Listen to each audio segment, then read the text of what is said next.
Welcome to Vibe Talks. Today, we're embarking on a deep dive into one of humanity's oldest and, well, most powerful skills. The art of telling a truly compelling story. Yeah. It's a skill that really underpins everything. You know, from how we connect personally to how we succeed professionally. You know, it's so much more than just a creative exercise, isn't it? Our sources consistently show that if you can't tell an engaging story, people won't remember you. They won't trust you. They certainly won't buy into your ideas, whether that's a product or, you know, a vision, or even just yourself in a job interview. Right. The real magic, the actual difference between a story that just kind of washes over you and one that sticks. It isn't always the content, it's how it's presented. Absolutely. And our mission today is to really unpack the art, the system behind it, and maybe a step-by-step process for telling stories that resonate deeply. You know, like the ones in Hollywood movies or those really powerful TED Talks. Yeah. And this isn't just like for fun. Mastering this skill can profoundly shape your personal relationships, your trajectory in a company, your entrepreneurial journey, even your career prospects. So let's truly dive in. So let's start with the big question. Why? Why do stories anchor themselves so firmly in our minds while, you know, plain facts often just fade away? Well, our sources show something pretty fascinating about how our brains are built. Take this example. If I just say Elon Musk was born in 1971, okay, that's a fact. Yep, a number. Right? Accurate. But how long will it stick? Now, what if I said something like Elon Musk was born in 1971, a year when on the other side of the planet something huge was happening? The Bangladesh Liberation War. Oh, wow. Yes, the books of this, you know, future tech giant and a nation's struggle for freedom, they happen at the same time. And that second one, yeah, it instantly creates a connection. It feels like a moment, not just data. It gives it context. Precisely. Our human brain, it isn't really wired for just memorizing isolated facts. Think about it from like an evolutionary standpoint. Stories were the original way to store and pass on information. Our ancestors, they didn't have spreadsheets, right? They passed down crucial stuff. Survival info, cultural knowledge, lessons, all wrapped in narratives. So it embedded the facts. Exactly. It wrapped facts within a compelling sequence. So now, today, when just an isolated fact comes our way, it often just doesn't stick unless it's wrapped in some kind of narrative, given that structure. And there's a biological thing happening too, isn't there? It's not just an old habit. It's about what our brains actually do when they hear a good story. Totally. When we engage with a well-told story, our brain releases dopamine. Oh, God. And it's not just about feeling good. It's a powerful signal, like a chemical flag saying, this is important, this is interesting, exciting. And that helps cement it in our long-term memory. Makes it sticky. Literally makes it stick. That's why you can remember the plot of a book from when you were a kid or specific things from your past. But, you know, you struggle to remember last Tuesday's news headlines. Stories trigger that internal reward system. Makes them way more memorable than just raw data.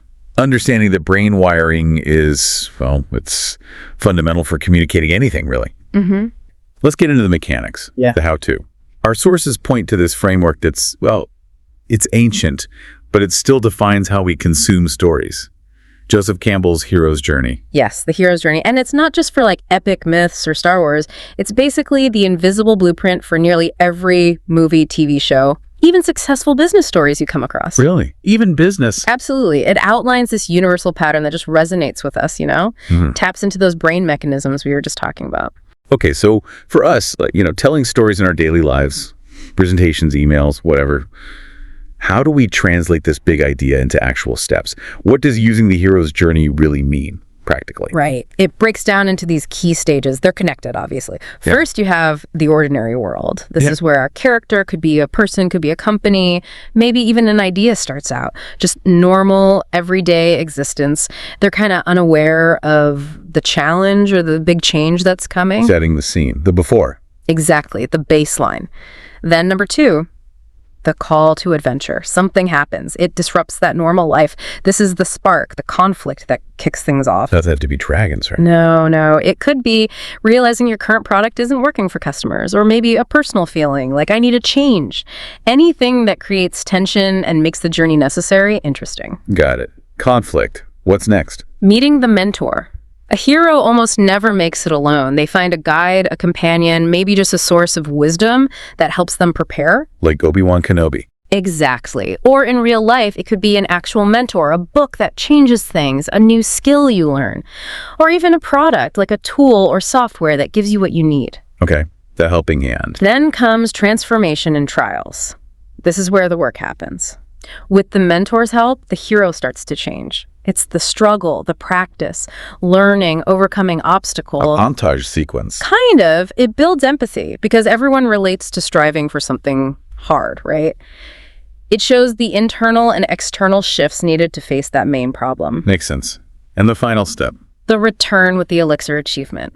The hero comes back having gone through the struggle, usually with the mentor's help, and there are basically two outcomes. Win or lose. Pretty much. All Either right. the hero wins, gets the goal, beats the challenge, achieves the thing, or they fail, but they learn something important. They return, maybe to the basement, like you said, to prepare for another go. The elixir isn't just the prize, it's the wisdom, the transformation gained. That framework is super powerful. But here's where our sources drop a really crucial perspective shift, one that can make your story way more effective. Yes, this is key. When you tell a story for others, you must never be the hero. That's it.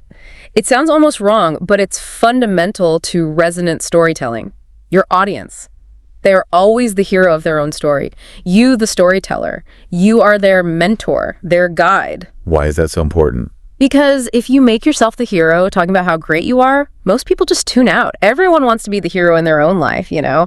Making yourself the hero feels self-serving, not helpful to them. Okay. So how does this play out in the real world? Like, say, I'm trying to sell something or convince my team about a new idea. How do I make them the hero? Let's take a job interview again. Your goal is the job, sure. But the interviewer, they're the hero. They're on a quest to find the perfect candidate to solve their team's problem. Right, their problem, not mine. Exactly. So you don't go in saying, I'm amazing, hire me. Instead, you frame your skills, your experience as the solution to their challenge. You're helping them succeed in their quest. You become the mentor, offering the tools, your skills for their success story. That clicks. It's like reframing your own success. Instead of, I started a business, it's super successful, which can sound kind of braggy.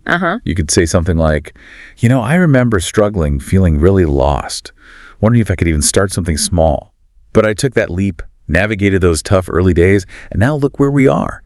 That whole journey taught me so much about just sticking with it. Perfect. Same outcome, but the second version is engaging. You invite the listener to relate to the struggle, the journey. It implies they could overcome similar challenges too. They can be the hero who persevered. Right. And this works for products, companies, everything. Nike doesn't say we make the best shoes. Their message is basically we help athletes perform at their best. The athletes are the heroes. Exactly. They're striving for their goals. Nike and the shoes. They're the mentors, the gear that enables the athlete's journey. A software company wouldn't just say we're the best software. They'd say our software empowers entrepreneurs to do their best work, to achieve their vision. That simple shift makes the audience the focus. It centers them, and that changes everything in how they perceive your value and connect with what you're offering. Okay, so we have the hero's journey for structure and this crucial idea of making the audience the hero. But how do we make sure our stories actually, stick? Create a lasting impression beyond just the moment? Good question. Our sources bring up a concept from Hollywood screenwriting called Save the Cat. Save the cat. Yeah, it's about immediately making your main character or whatever your subject is relatable, someone the audience invests in right from the start. The character doesn't need some huge dramatic problem initially to show they're important. So what do they do? Sometimes just a simple, maybe unexpected act. Like the classic example is the hero literally rescuing a cat stuck in a tree early in the movie. It immediately tells the audience, okay, this person is good or at least interesting or empathetic. I should pay attention to their story. So it's about creating a small but significant moment early on to build that connection or empathy. Precisely. The goal is to create these memorable little moments about yourself or your product or your message. Just saying, I struggle with weight loss is, it's a fact, but not memorable. Right. But saying something like, every morning when I look in the mirror, I just feel this wave of frustration, this sadness about what I see. Have you ever felt that kind of disappointment looking back at yourself? Oof, yeah, that hits differently. It's emotional, it's relatable, it taps into a shared feeling and creates an immediate lasting impact because people won't buy from or learn from or engage with people or ideas they don't remember or feel some connection to. Our sources also mention principles from that book, made to stick. about what makes ideas endure, right? Beyond just being heard, but actually remembered and maybe acted on. Yes, there's a powerful formula in there, really useful. It boils down to a few key things. Okay, like what? 1, keep it simple. Your story needs one clear core message. Don't complicate it. Don't try to hit too many angles or have like multiple heroes and villains. Focus is key. Totally. Like if you're making an ad for, say, a new restaurant, focus on our food is delicious and comforting. Don't also try to say, and it helps you lose weight and it'll improve your dating life. Too much just dilutes the main point, makes it fuzzy. Got it.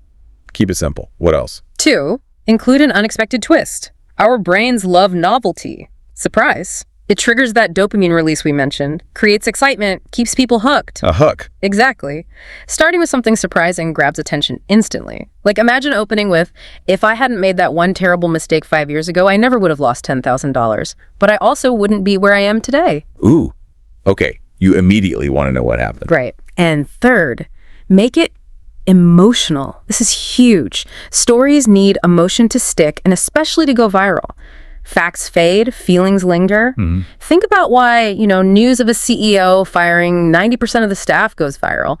It triggers anger, empathy, fear, strong emotions. Regular earnings calls, not so much. Yeah, nobody shares those. Exactly. People relate to emotions much more deeply than to cold facts.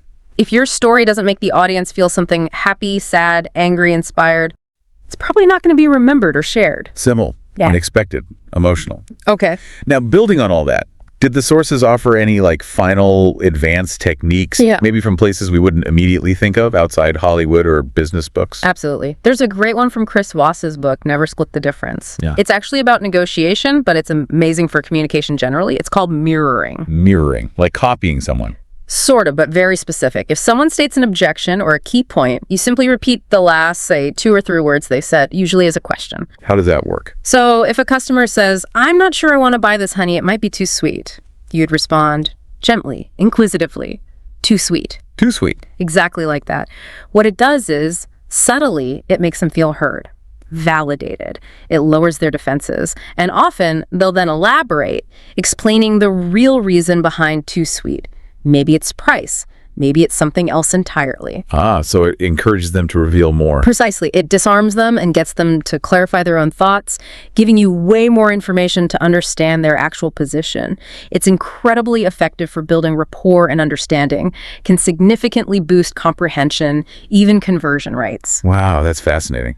So simple but powerful. Okay, so we've got the hero's journey, making the audience the hero, save the cat, made to stick, mirroring, putting it all together. What's the secret sauce for making a story truly impactful? Maybe even go viral. Beyond just getting a nod, how do we make it spread? Well, our sources really emphasize that for a story to have that kind of reach, to be remembered long term, it needs to hit at least one of these core emotional drivers. Let's call them the AWE factor. AWE factors. Okay. Yeah, AWE stands for awe factor. Does it inspire? Does it create a sense of wonder, deep interest, or profound motivation?